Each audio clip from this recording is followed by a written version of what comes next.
Howdy, folks. It's Nick MW, aka the Rider by Night, and this is Saturday Night Special.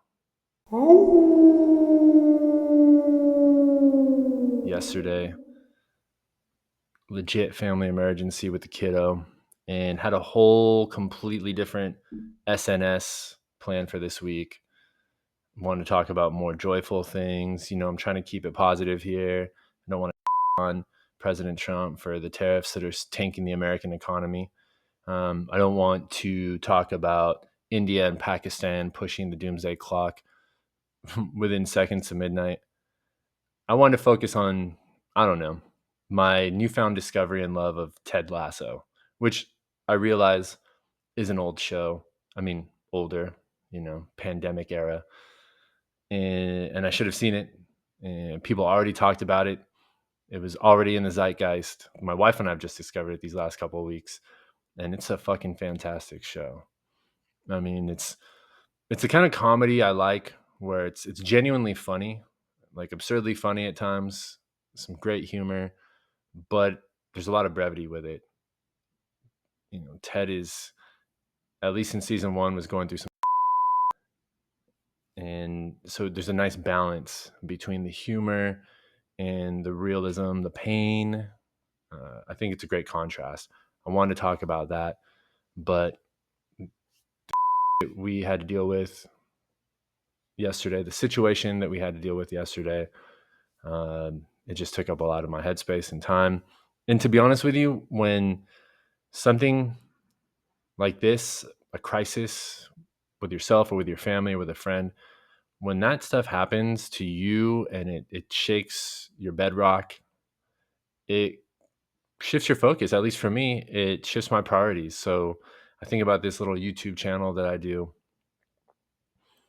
and I think, why the am I doing this?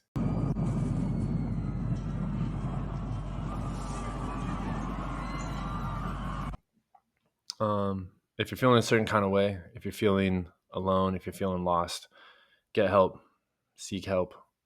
There are professionals out there. There are people out there who care, who don't even know you, but just care about helping other people. You're not alone. Please don't harm yourself. Please take care of yourself. Please know that you are loved and people love you. Song of the week this week. I went a little off kilter this week. I was listening to a lot of indie rap. Listen to my boy, Aesop Rock. Aesop Rock has been around for a minute. You can check Rap Kumite 9. I believe Rap Kumite 9. Aesop Rock versus the Jizza. Can't remember who I gave the edge to. I think I gave the edge to the Jizza. I know I gave the edge to Jizza. Gave the edge to the Jizza, but that's because I'm a little Wu-Tang bias. And he's legit the coldest MC in the Wu-Tang clan. However, Aesop Rock has got a ton of gems in that treasure chest. And one of my favorites is Cycles to Gehenna. Here's how a great escape goes when you can't take your dead friends' names out your phone. His art form, his work has gotten better. I really like Impossible Kid. I like Garbology. Spirit World Field Guide was hot.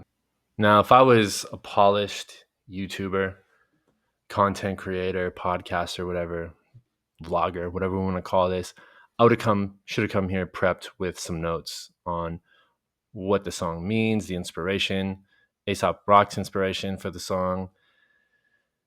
I'm going to give myself a hall pass on this one because of what happened yesterday with the fam.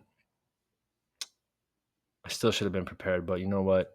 The beat slaps. I'm not quite sure what he's rapping about. It's always something other than what he's actually saying. But Cycles to Gehenna is a hot song. It's my song of the week. One of my favorite tracks off of Aesop Rock's, 5th studio album, Skeleton. You folks go and have yourself a good one.